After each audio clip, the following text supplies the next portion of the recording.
There is a specific kind of silence that falls when you are being dismantled in public. It's not quiet. It's the rustle of expensive silk, the clink of champagne flutes lowering, the collective intake of breath from strangers who are glad it's not them. She thought she would drown in that sound. She thought Preston had finally won, until a man who owned half the city's underworld stepped out of the shadows, wrapped a heavy coat around her freezing shoulders, and said, "Are you done speaking to my fiancé?" The ballroom of the Astor Hotel smelled like roasted tenderloin and white lilies. To anyone else, it was the scent of a $10,000 a plate charity gala. To her, it smelled like a funeral. Her feet were completely numb.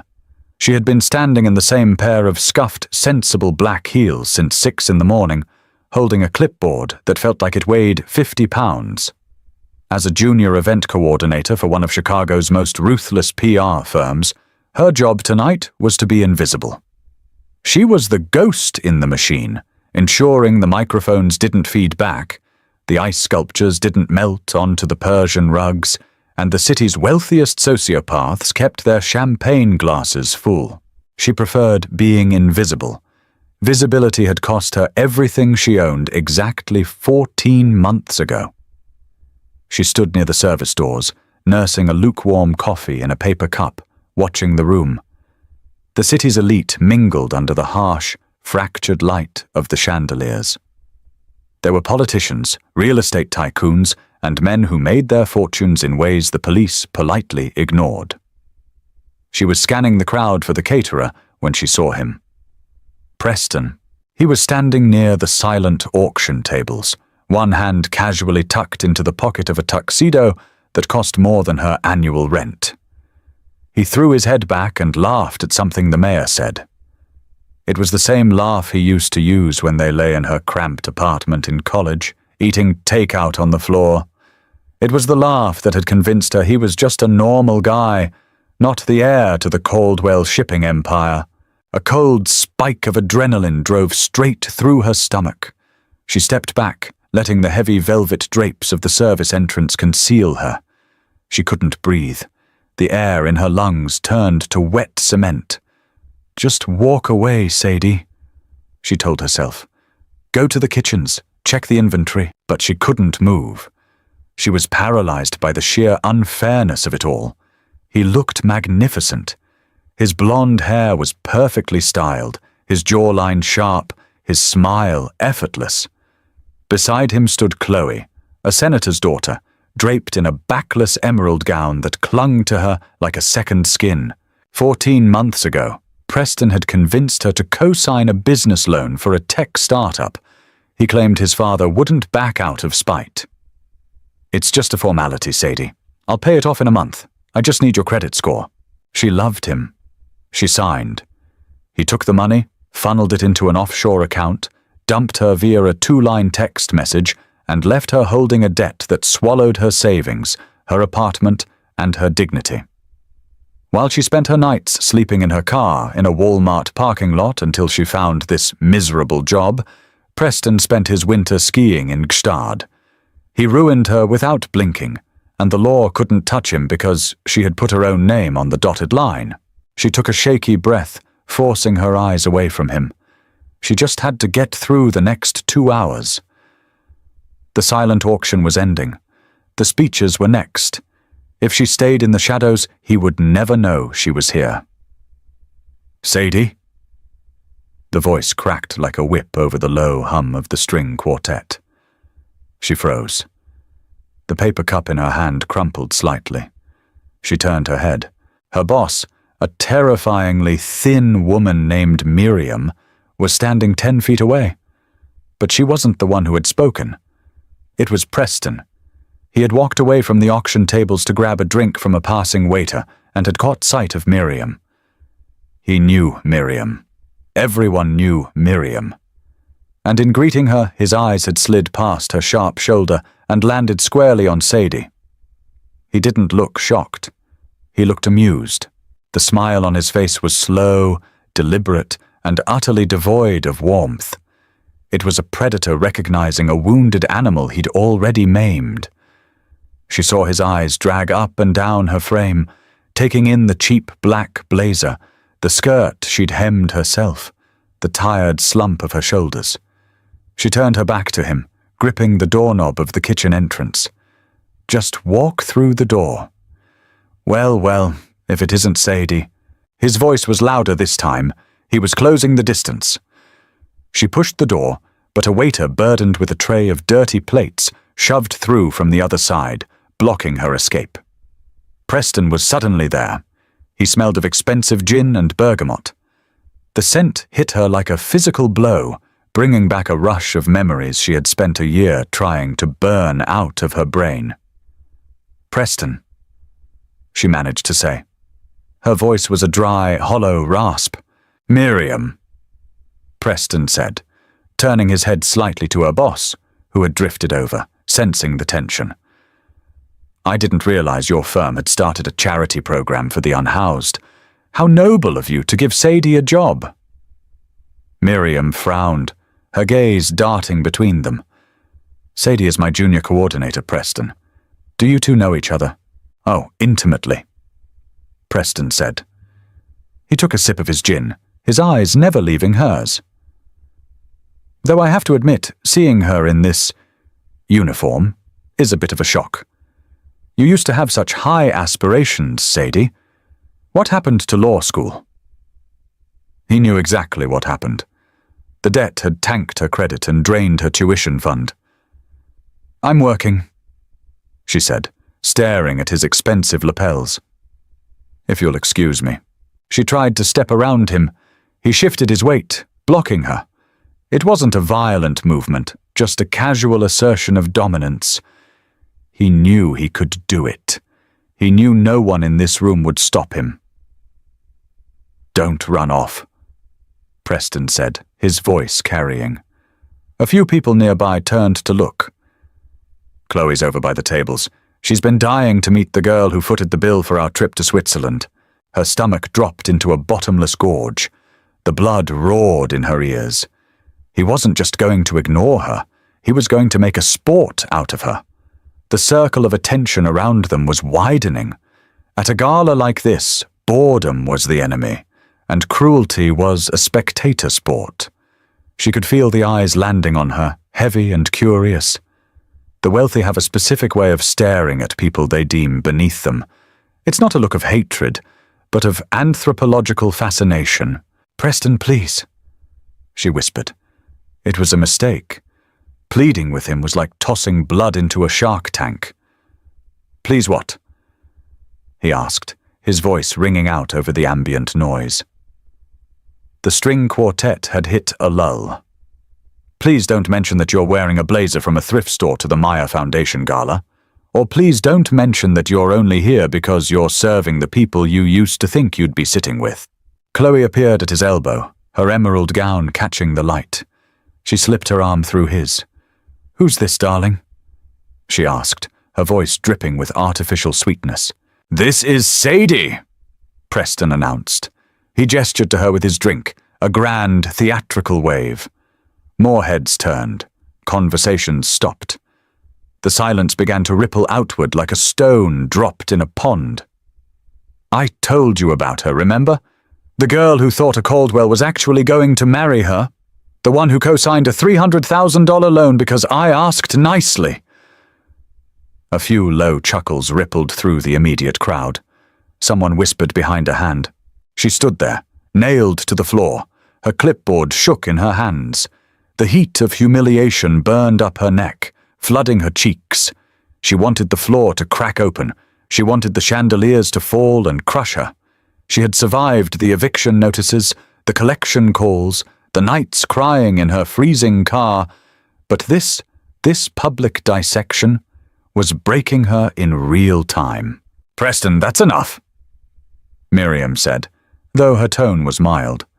She wasn't going to risk a major client over a junior coordinator. "I just think it's poetic." Preston continued, raising his voice slightly to address the onlookers. He was in his element. He loved an audience. A year ago she was demanding rings and talking about country clubs. Now, she's making sure my champagne is cold. It's a testament to knowing your place, really. Isn't that right, Sadie? Say thank you to Miriam for keeping you off the streets.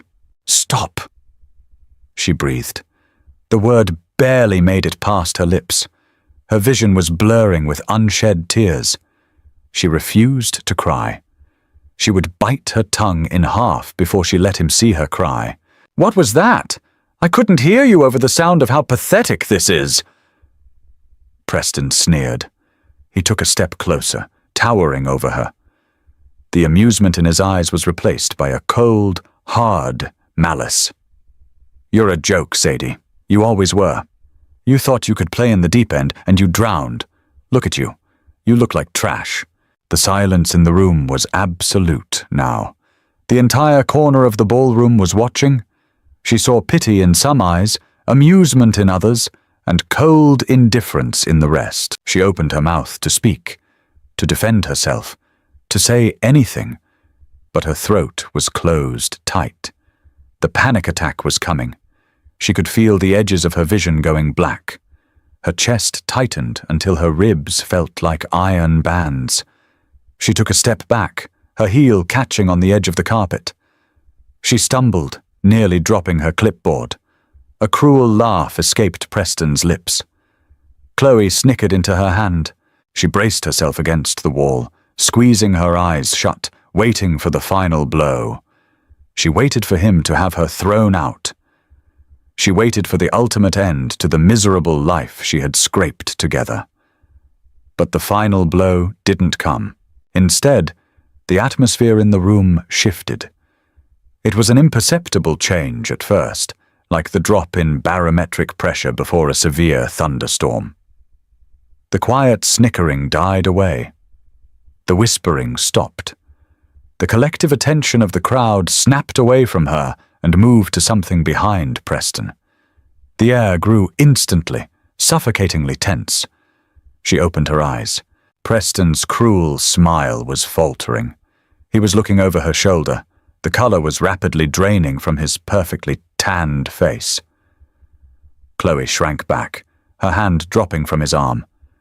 She didn't turn around. She didn't have to. The man walked past her, stopping squarely between her and Preston. He didn't make a grand entrance. He didn't shout. He moved with a terrifyingly quiet grace, a large man in a perfectly tailored charcoal grey suit. There were no flashy watches on his wrist, no silk pocket squares. His power wasn't inherited, and it wasn't bought. It was taken. It radiated off him in waves of dark, quiet violence. Roman Costa. Everyone in Chicago knew the name, though it was rarely spoken above a whisper. He was the head of a syndicate that had modernized the city's underworld. He ran shipping ports, construction unions, and allegedly half the judges in the state. He wasn't old money, he was dark money, and in a room full of apex predators, he was the only monster. He stood there, his back to her, facing Preston. He was a head taller than the Caldwell heir, broader in the shoulders. The back of his neck was tanned, the hair trimmed meticulously. Preston opened his mouth, closed it, and swallowed hard. The bravado had vanished, replaced by a naked primal fear. Mr. Costa, I didn't realize you were standing there. Roman didn't reply immediately. The silence stretched, tight as a piano wire. When he finally spoke, his voice was a low, rough baritone that didn't carry, yet somehow commanded the entire room. I've been listening to you speak for 3 minutes, Caldwell, Roman said casually. He didn't sound angry. He sounded bored, which was somehow infinitely worse. And I have to admit, I find the sound of your voice deeply offensive. Preston flinched. I was just having a conversation with an old acquaintance. A misunderstanding. A misunderstanding, Roman repeated slowly. He tilted his head.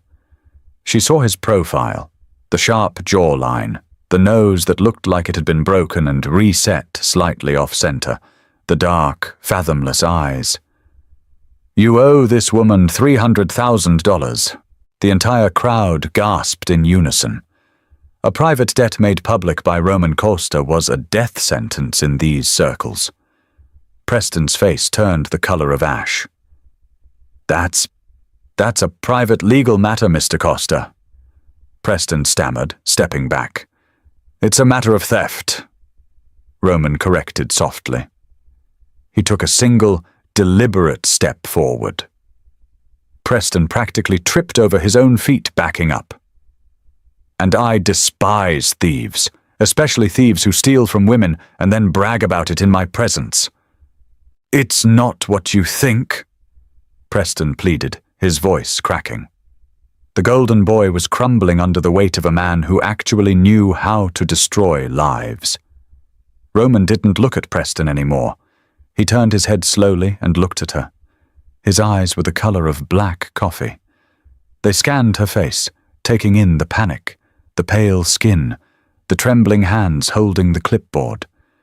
There was no pity in his gaze. There was something else. A quiet, terrifying possessiveness. He reached out, his large, scarred hand gently wrapping around the clipboard she held. He pulled it from her grip and tossed it onto a nearby table. The clatter made several people jump. Then he shrugged out of his heavy wool overcoat. The lining was black silk. He stepped into her space. He smelled of rain, leather, and something metallic, like cold steel. Without asking, he draped the heavy coat over her shoulders. The warmth of it instantly enveloped her, grounding her. "Are you done speaking to my fiancé?" Roman asked. The words dropped into the room like a live grenade. Preston choked on his own breath. "You're... what?" "My fiancé," Roman said, turning his cold gaze back to Preston. "The woman I am going to marry. The woman you just spent 3 minutes insulting in public." Her heart stopped beating. Her lungs forgot how to pull air. She stared up at Roman's profile, entirely paralyzed. Fiancé? She had never spoken a word to this man in her life. She had only ever seen him on the news. Preston looked like he was about to vomit. I had no idea. Sadie never... I didn't know." "You wouldn't," Roman said. He reached down and took her hand. His grip was warm, rough, and absolute. His fingers laced through hers, securing her hand in a lock that said she wasn't going anywhere. "Because you are a loud, stupid boy playing with your father's money. Have the 300,000 wired to her account by 9 a.m. tomorrow." I don't have that kind of liquid cash right now," Preston stammered. Roman smiled. It was a terrifying expression. "Sell your car, sell your watch, sell a kidney. I don't care. 9 a.m. Or I will send someone to collect it from your father's kneecaps. Am I understood?" Preston nodded frantically. Yes, sir." Roman dismissed him instantly, turning his full attention back to her. "We're leaving," he said softly, meant only for her. He didn't wait for her answer. He turned and began walking towards the main exit, pulling her gently but firmly along with him. The crowd parted like the Red Sea. No one spoke. Miriam stood frozen with her mouth open. Preston was shaking. She stumbled in her cheap heels, but Roman's grip kept her upright. The heavy wool coat swamped her frame, hiding the cheap clothes, shielding her from the stairs. They walked out of the ballroom, down the carpeted hallway, and through the glass revolving doors of the hotel. The Chicago night air hit her like a slap. It was freezing, the rain coming down in sharp, icy sheets. A sleek, black Maybach was idling at the curb, rain bouncing off its hood. A driver in a dark suit immediately jumped out, opening the rear door. Roman stopped before they got in. He turned to her on the wet sidewalk. The streetlights caught the harsh angles of his face. "Get in the car, Sadie," he said. She found her voice, though it was barely a whisper over the sound of the rain. "I don't even know you. Why did you do that?" "Because you looked like you were going to break," he said, his eyes locking onto hers with an intensity that made the cold air vanish. "And I don't like watching things break. Get in the car. We have a lot to talk about." She looked back at the glass doors of the Astor Hotel. Inside was the life that had ground her into dust. Inside was Preston, ruined. She looked back at the open door of the Maybach, at the warm leather interior. She pulled the lapels of his heavy coat tighter around her neck, and she got in. The interior of the Maybach was a sensory deprivation chamber. The heavy doors closed with a solid, airtight thud, instantly cutting off the sounds of the Chicago traffic and the driving rain. Inside, it was quiet, dark, and smelled of polished leather and the faint, lingering scent of Roman's bergamot aftershave. She sat stiffly against the door, her knees pressed tightly together. The adrenaline that had carried her out of the Astor Hotel was evaporating, leaving behind a cold, nauseating exhaustion. Her hands were shaking. She tucked them under her thighs to hide the tremors. Roman sat on the opposite side of the spacious back seat. He hadn't looked at her since they pulled away from the curb. He was staring out the tinted window at the blurred, neon reflections of the city sliding past. He looked entirely at ease, one ankle resting on his opposite knee, tapping a rhythm on the armrest with a heavy silver signet ring. "Breathe, Sadie," he said. He didn't turn his head. "I am breathing!" she snapped. The defensive tone slipped out before she could catch it.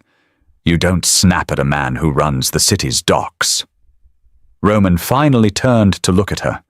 The streetlights sweeping through the cabin illuminated the sharp, unforgiving lines of his face. "You're taking shallow, panicked breaths. You're waiting for the other shoe to drop. You think I pulled you out of the fire just to throw you in the frying pan." "Did you?" "I don't cook," he said flatly. He reached into the console between them, pulled out a heavy crystal decanter and 2 lowball glasses. The liquid inside caught the ambient light, glowing a dark, rich amber. He poured a generous measure into one glass and held it out to her. "Drink. It will stop the shaking." She hesitated, staring at his scarred knuckles. Then she took the glass. Their fingers brushed. His skin was warm. She brought the glass to her lips and swallowed a mouthful. The whiskey went down like liquid fire, burning her throat and hitting her empty stomach with a heavy, spreading warmth. She coughed, eyes watering. "Slowly," Roman advised, pouring a measure for himself. "Where are we going?" she asked, her voice rasping from the alcohol. "My home. It's secure and it's quiet." "I can't go to your home.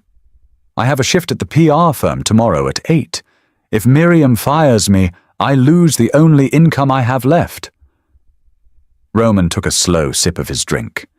He looked at her with an expression of profound boredom.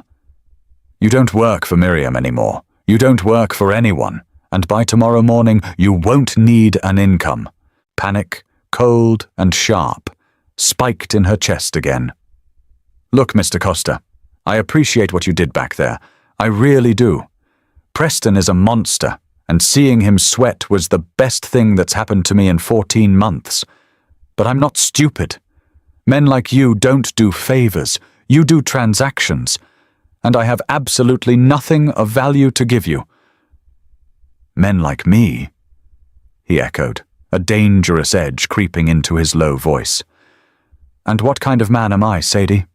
The kind who threatens to break people's kneecaps in front of 300 witnesses." "A promise, not a threat," Roman corrected smoothly. He set his glass down. "And you are wrong. You have exactly what I need. But we aren't having this conversation in the back of a car." He pressed a button on the intercom. "Dominic, pull into the private garage." "Yes, boss." The driver's voice crackled back. She looked down at the heavy wool coat still draped over her shoulders.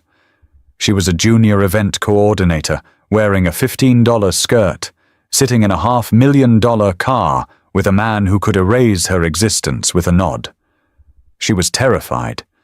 But beneath the terror, Buried under a year of humiliation and crushing defeat, a tiny, unfamiliar spark of rebellion flickered.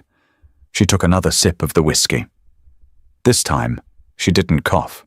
Roman's penthouse wasn't a home, it was a fortress suspended in the clouds. They took a private elevator from the underground garage straight up to the 40th floor. When the steel doors slid open, she stepped into a massive, open-plan living space, encased entirely in floor-to-ceiling glass. All of Chicago was laid out below them, a sprawling grid of gold and white lights bleeding into the black expanse of Lake Michigan. The apartment was stark. Wide plank oak floors, dark charcoal furniture, and precisely 0 personal touches. No photographs, no art. It looked like a very expensive waiting room. "Sit," Roman said, tossing his keys onto a marble console table. She walked over to the long, modular sofa and sat perched on the edge of the cushions. She kept his coat wrapped around her. The penthouse was warm, but she felt chilled to the bone. Roman walked to a wet bar in the corner, poured himself a glass of water, and leaned against the granite counter, crossing his arms over his chest. He watched her for a long, silent minute. He was dissecting her, calculating her angles, reading the exhaustion in the slope of her shoulders. "Let's skip the formalities," Roman began, his voice carrying easily across the cavernous room. "My organization is going through a transition. For the past decade, my operations have been aggressive, necessary, but loud. The federal government is getting deeply interested in my shipping contracts. The local district attorney is building a RICO case that will likely drop by the end of the year." She stared at him, bewildered. "Why are you telling me this? I could go to the police." Roman let out a short, hollow laugh. "The police work for me, Sadie. The ones who don't are too smart to kick my door down. I'm telling you this because you need to understand the context of the job. The job. I am moving my assets into legitimate commercial real estate and clean tech logistics." Roman continued, ignoring her interruption. "To do that, I need investors, institutional money. I need board members to look at me and see a businessman, not a thug who clawed his way up from the South Side. I need to soften my image. You want to hire a PR firm." She realized. "That's why you were talking to Miriam." "Miriam is a parasite," Roman said dismissively. "I don't need a firm spinning press releases. I need a visual representation of stability. I need a wife." The room went dead silent. Only the faint, high-altitude hum of the wind against the glass broke the stillness. "You're out of your mind," she whispered. "I am remarkably pragmatic," Roman countered. He pushed off the counter and walked slowly toward her, stopping a few feet away. He towered over her, a dark monolith of a man. "A wife changes the narrative. It says a man is building a future, not a criminal empire. It makes the old money comfortable. But I cannot marry a woman from my world. That reinforces the mob boss stereotype, and I will not marry a socialite from this city because they are shallow, treacherous, and run their mouths." He gestured to her. "Then I saw you. A broke event coordinator living out of her car?" she asked bitterly. "A woman from a respectable upper-middle-class background," Roman corrected. "College-educated, clean criminal record, no family ties in the city to ask annoying questions. You know how to navigate a ballroom, you know which fork to use, and you know how to keep your mouth shut. More importantly, you are desperate." She bristled. "I'm not—" "You are," Roman cut in smoothly. 14 months ago, Preston Caldwell left you holding a bag for 300 grand. Your credit is ruined. You've been evicted. You eat 1 meal a day. You are drowning, Sadie." He knew everything. The realization hit her like a physical blow. He hadn't just stumbled upon her at the gala. He had researched her. "Why me, specifically?" she demanded, her voice rising. "There are 100 broke girls in Chicago with a decent degree. Roman crouched down in front of her. The movement was fluid, athletic. He rested his forearms on his knees, bringing his face level with hers. Up close, she could see a faint, jagged scar cutting through his left eyebrow. His eyes were entirely unreadable. "Because of how you stood there," he said quietly. "I stood there and let him humiliate me. You stood there and refused to cry." Roman said, "I watched him try to break you. I watched him throw his weight around. You were terrified, but you didn't shatter. I need someone with steel in their spine. This world I operate in, it is not kind. I need a woman who can stand next to me in a room full of wolves and not flinch." He reached into the breast pocket of his suit jacket, pulled out a folded piece of heavy stock paper, and held it out to her. She took it hesitantly. It was a drafted contract. "The terms are simple," Roman said, his voice returning to a brisk, business-like cadence. "We are engaged as of tonight. We will marry in 6 months. The marriage will last for exactly 2 years.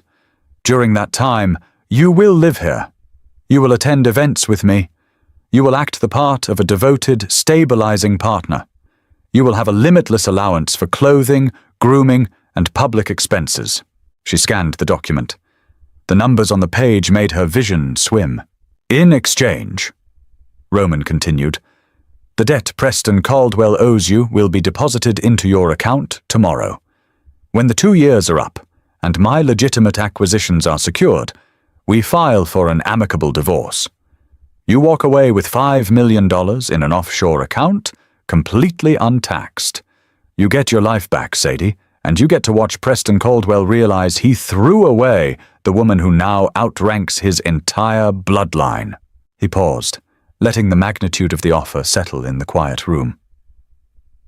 "And behind closed doors?" she asked. Her voice trembled slightly. "What are the expectations?" Roman's gaze dropped to her mouth for a fraction of a second, then snapped back to her eyes. "We sleep in the same bed to maintain appearances for the staff, but I don't force women, Sadie. My hands do a lot of terrible things, but they don't do that. You will be physically safe. You have my word."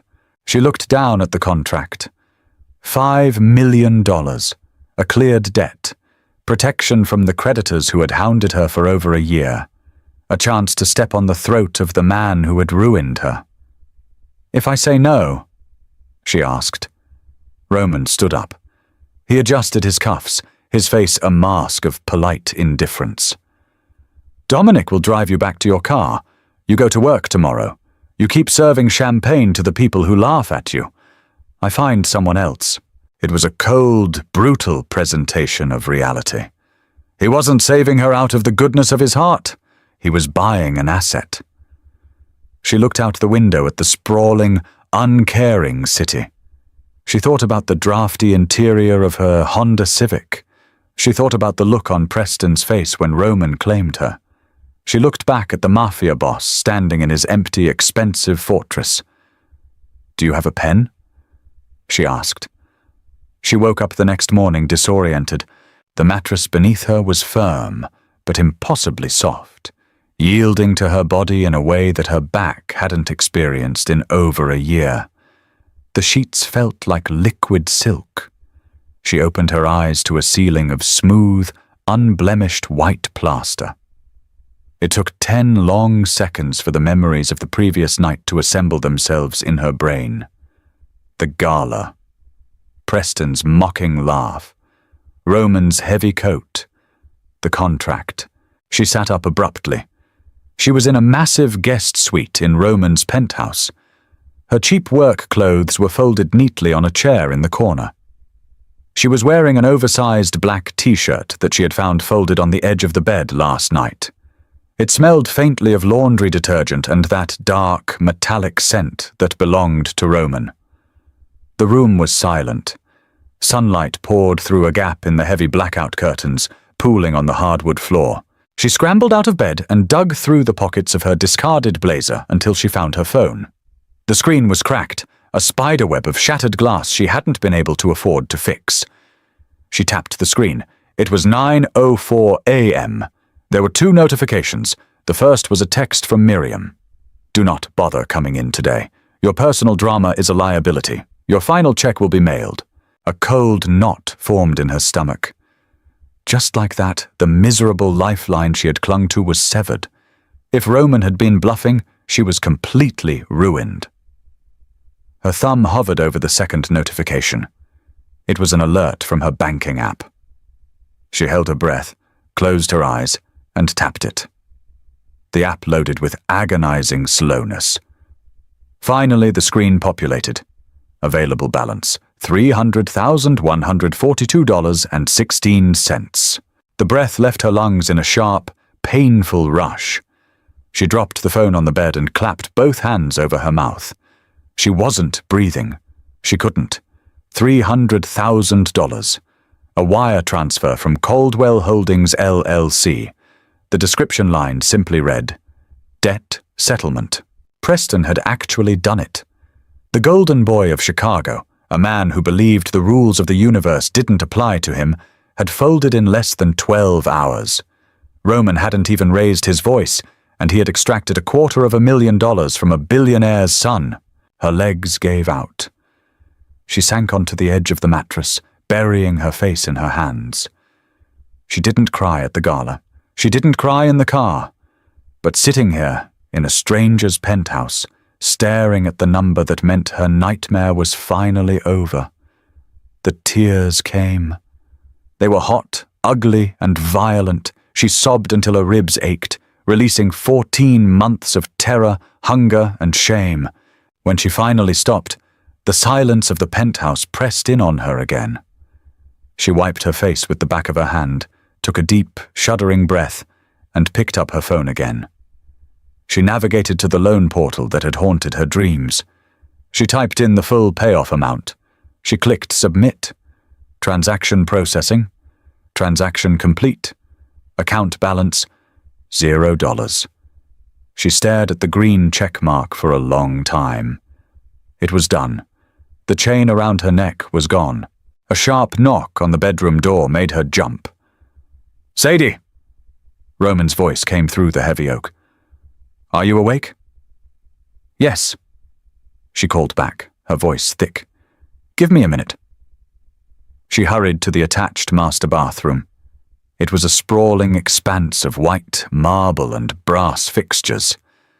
She splashed cold water on her face, avoiding her reflection in the mirror, and tried to smooth down her tangled hair.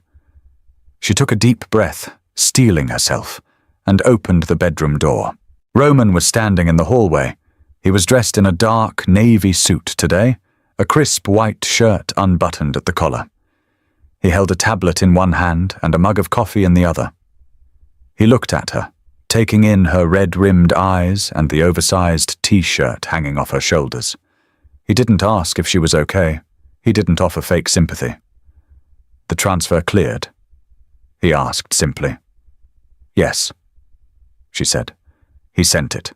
"I told you he would." Roman turned and began walking down the hall toward the main living area. "Come eat. We have a lot of ground to cover today." She followed him into the kitchen. The sheer scale of the penthouse was intimidating in the daylight. A private chef, an older, stern-looking woman, was just finishing setting a plate of eggs, avocado, and toast on the massive granite island. She didn't look at Sadie, simply nodding at Roman before quietly retreating through a side door. "Eat!" Roman instructed, gesturing to the stool next to him. She sat down. She hadn't eaten a full meal since yesterday morning. She picked up a fork and took a bite. It tasted like heaven. She didn't realize how starving she was until the food hit her stomach. Roman watched her eat for a moment, sipping his coffee. "Miriam fired you." She paused, fork halfway to her mouth. "How do you know that?" "I have her phones mirrored. She's a liability to my transition." He stated casually, as if admitting to a federal felony over breakfast was entirely normal. "It doesn't matter. You begin your actual job today." He tapped the screen of his tablet and slid it across the island toward her. It displayed an itinerary that looked exhausting. 10 a.m., wardrobe fitting, private suite, Neiman Marcus. 1 p.m., lunch at the Oak Room, high visibility. 3 p.m., styling and hair. 7 p.m., the Vanguard Foundation Gala. She stared at the last item. The Vanguard Gala? That's the biggest political fundraiser of the year. The governor is going to be there. Correct, Roman said. You're debuting me there? She asked, a fresh wave of anxiety hitting her. Just like that? What if people ask questions? What if they want to know how we met? Roman leaned forward, resting his elbows on the counter. The professional distance vanished, replaced by a suffocating, predatory intensity. They won't ask questions, Roman said quietly. Because tonight, they aren't going to be looking at a junior PR assistant. They're going to be looking at Roman Costa's fiancée. You are untouchable now, Sadie. If someone looks at you wrong, I will ruin their life. If someone speaks to you with disrespect, I will take everything they own. Do you understand? She looked into his dark, fathomless eyes. He meant every single word. I understand, she whispered. Good. Roman straightened up, the cold mask slipping back into place. Finish your breakfast. The stylists arrive in 40 minutes. Let's build a monster.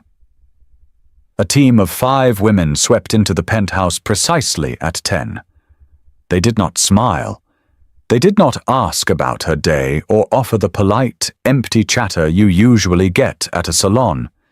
They functioned with the quiet, ruthless efficiency of a surgical team, because in Roman Costa's world, appearance was not vanity. It was a weapon. They stripped her down to the bones of who she was and began to rebuild.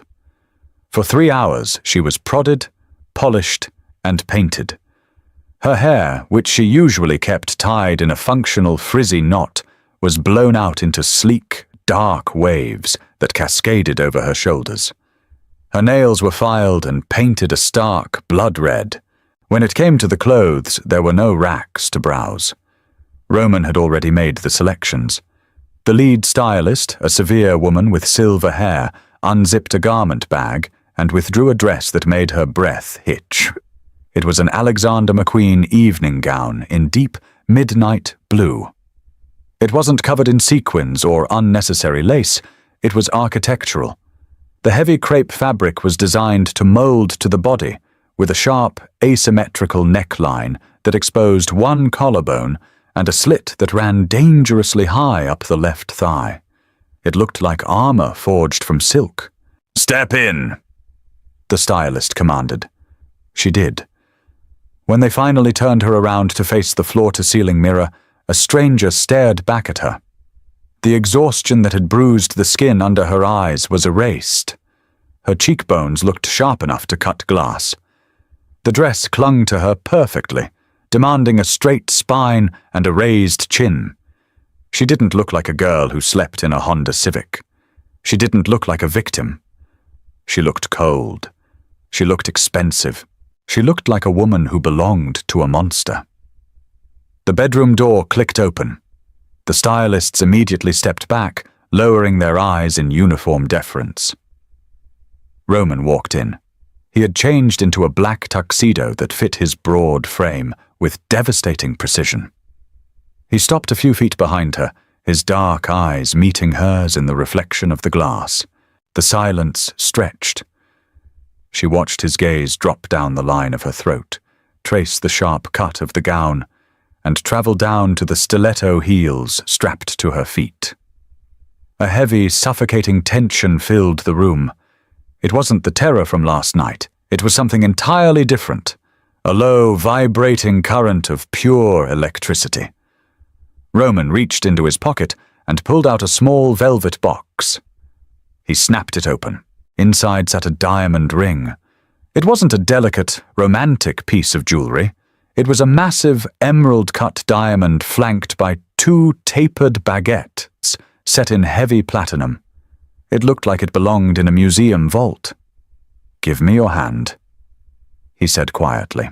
She turned around to face him, extending her left hand. Her fingers were trembling slightly. Roman took her hand in his. His grip was entirely steady, his thumb brushing over her knuckles with a roughness that made her breath catch. He slid the ring onto her finger. It fit perfectly. The weight of it was shocking, a literal and figurative anchor dragging her down into his world. "This is the contract," Roman said, his voice dropping to a register that the stylists couldn't hear. "When you wear this, you are mine. In every room we enter, you belong to me. You do not lower your eyes to anyone. You do not apologize. If someone crosses you, you let them crash against you like water on rock. I will handle the rest." She looked down at the blinding stone, then back up into his dark, assessing eyes. The fear was gone. In its place was a hard, cold knot of resolution. "I understand," she said. "Good." He released her hand and offered her his arm. "Let's go test the waters." Lunch at the Oak Room was an exercise in power projection. The restaurant was a famous stronghold for the city's old money, bankers, judges, and developers who usually pretended Roman Costa didn't exist until they needed something buried.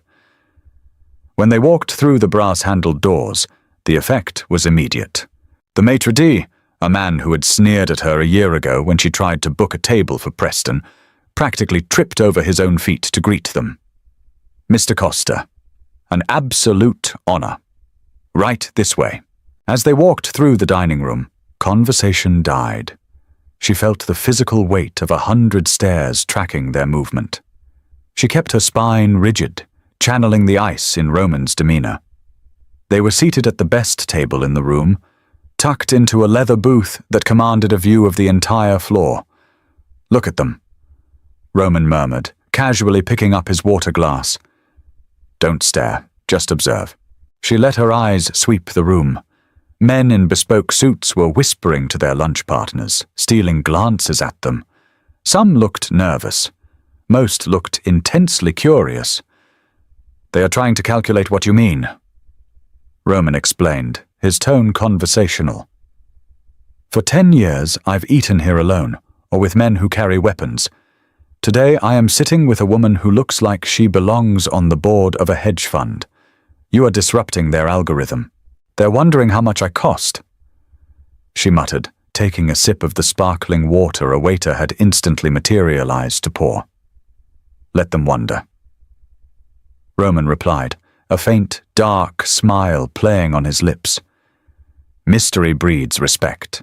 The less they know, the more they will invent. And they will invent a version of you that is utterly terrifying." He reached across the table, his large hand covering hers. He let his thumb drag over the diamond on her finger. The gesture looked incredibly intimate to anyone watching, but his eyes remained sharp and calculating. "Tonight is the real test," he said softly. "The Vanguard Gala. Everyone who matters in this city will be there, including the Caldwells." Her stomach performed a slow, sickening roll at the name. "Preston will be there?" "Preston? His father, Arthur, and half a dozen of the people who laughed at you last night." Roman leaned in closer, the scent of bergamot and danger enveloping her. "Tonight, Sadie, you get to burn the house down, and you won't even need a match. The Field Museum at night was a cavernous monument to history and wealth. The massive marble halls, usually filled with tourists, were transformed into an opulent playground for the elite. Purple and gold lighting bathed the towering dinosaur skeletons in an eerie glow. A massive jazz orchestra played on a raised stage near the entrance. When the Maybach pulled up to the red carpet flanking the museum steps, the flash of paparazzi cameras instantly blinded her. "Wait!" Roman ordered as Dominic opened his door. Roman stepped out first, buttoning his jacket. He ignored the shouted questions from the press, turning to offer her his hand. She took a deep breath, letting the heavy, cool silk of her gown settle against her legs. She placed her hand in his and stepped out into the flashing lights. A collective murmur went through the press line. Roman Costa never brought dates to these things. He certainly never brought a woman wearing a rock that could blind a pilot. He pulled her close, resting his hand on the bare skin of her lower back. His touch burned through the chill of the evening air. "Chin up! Don't look at the lenses. Look past them," he murmured into her ear.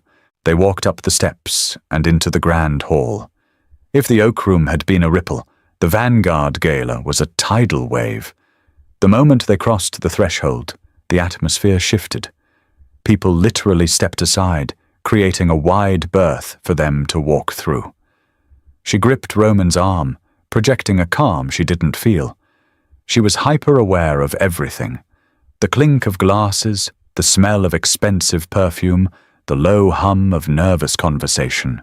"Relax your grip," Roman whispered, his breath stirring the hair near her temple. "You're holding on like I'm a life raft. Hold on like I'm a trophy." She adjusted her grip, sliding her hand further up his bicep, resting her fingers lightly against the fine wool of his tuxedo. He gave a single, approving nod. For the first hour, it was a masterclass in psychological warfare. Roman introduced her to senators, shipping magnates, and property developers. He didn't offer her last name, and no one was brave enough to ask for it. He simply introduced her as Sadie, my fiancée. The reactions were identical. A moment of shock, followed by a scramble of intense, fawning politeness. She played her part. She smiled coolly. She offered polite, non-committal answers. She let the diamond on her finger catch the light when she lifted her champagne glass. She realized with a startling clarity that Roman had been right. It wasn't about who she was, it was about who she belonged to. Power was contagious and she was infected. And then she saw them. Near the massive tail of the titanosaur skeleton stood Arthur Caldwell. He was a silver-haired patrician man who radiated old money arrogance. Beside him was Preston. Preston looked completely different from the smug predator he had been 24 hours ago. He looked pale, exhausted, and deeply anxious. He was nursing a drink, constantly scanning the room like a hunted animal. When his eyes landed on her, the glass slipped from his fingers. It hit the marble floor with a sharp crash, shattering into dozens of pieces. Conversation in the immediate vicinity stopped. Arthur Caldwell snapped his head around, glaring at his son, before following Preston's terrified gaze. Arthur's eyes widened as he saw Roman. Then his gaze shifted to her. She saw the exact moment he realized who she was. "Showtime," Roman murmured. He didn't steer them away. He steered them directly toward the mess of broken glass. She didn't shrink. She didn't look down. She kept her eyes locked on Preston as they approached.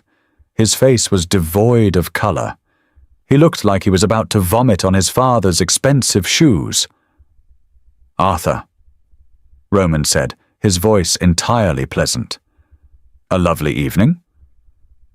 Arthur Caldwell, a man who regularly bought and sold politicians, looked deeply uncomfortable. He forced a stiff, unnatural smile. "Roman, I didn't expect to see you here. I heard you were pivoting your interests." "I am," Roman agreed. He slipped his arm around her waist, pulling her flush against his side. "I'm looking to the future.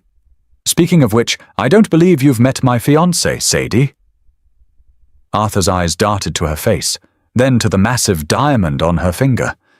He swallowed hard. "Sadie, yes, I believe my son mentioned you." "Did he?"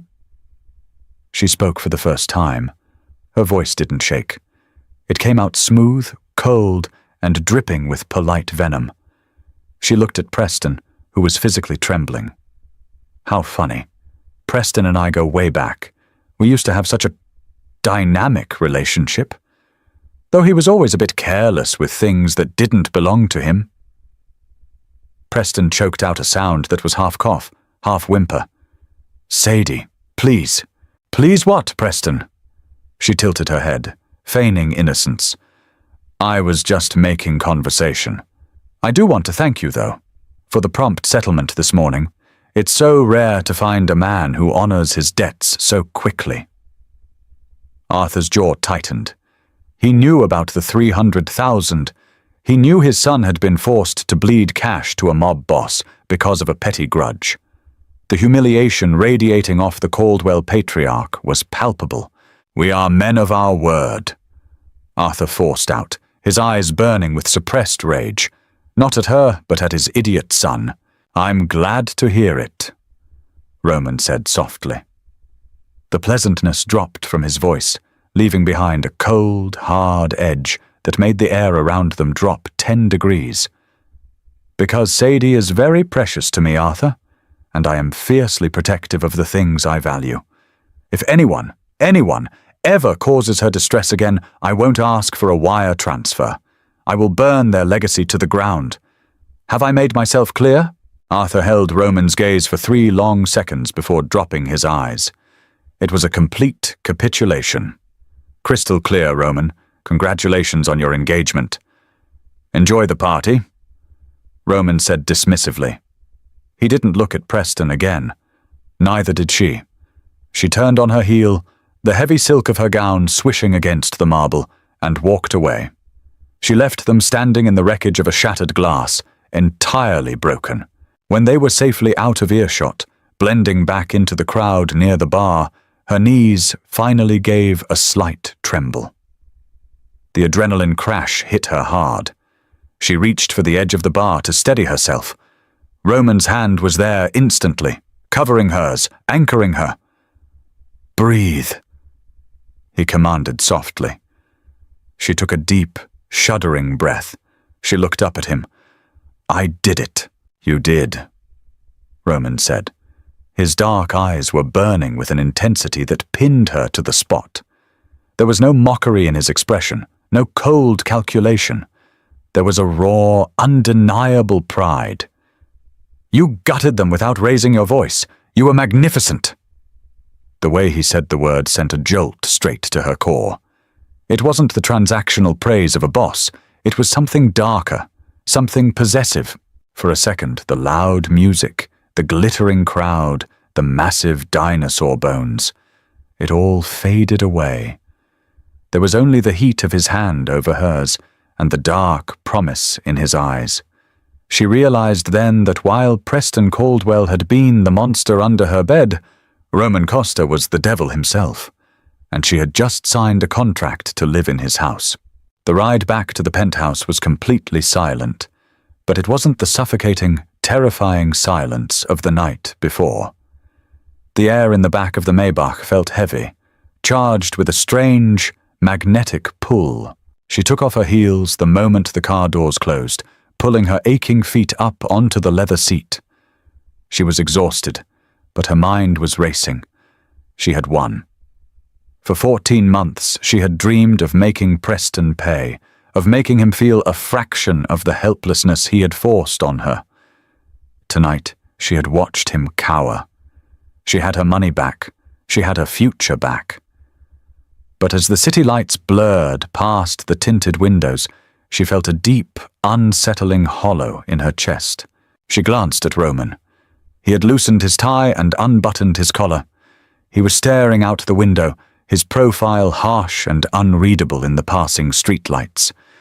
He had given her exactly what he promised. He had been a shield of pure, impenetrable titanium. When they reached the penthouse, the silence followed them up the private elevator. The doors slid open to the dark, cavernous living room, illuminated only by the glow of the city through the glass walls. She walked towards the kitchen to get a glass of water, the heavy silk of the McQueen gown trailing behind her. She filled a glass from the tap and drank it down in one long swallow. When she turned around, Roman was standing in the doorway. He had taken off his jacket and tossed it over the back of a chair. "You should sleep," he said, his voice a low rumble in the quiet apartment. "Tomorrow we have a meeting with the board of a logistics firm. They need to see the happy couple." She looked down at the massive diamond on her finger. The ring was so heavy. "How long do we have to keep pretending when the doors are closed?" she asked. Roman stepped fully into the kitchen. He moved slowly, deliberately, like a predator circling its territory. "What do you mean? The contract says 2 years," she said, her voice betraying a slight tremor. She wasn't afraid of him anymore, but she was terrified of whatever was shifting between them. 2 years of public appearances, but right now, it's just us. The doors are closed. You don't have to manage my breathing. You don't have to hold my hand. Roman closed the distance between them. He stopped inches away from her. She had to tilt her head back to look into his eyes. "Do you want me to stop?" he asked softly. Her breath caught in her throat. She looked at the faint scar cutting through his eyebrow. She looked at his mouth. She thought about the way his hand felt on her spine, the way his voice had dropped when he told Arthur Caldwell he was fiercely protective of her. It was fake. It was all a calculated performance to secure his legitimate empire. But the heat radiating from him right now was very, very real. "It's a transaction," she whispered, repeating the lie to protect herself. "I'm your asset."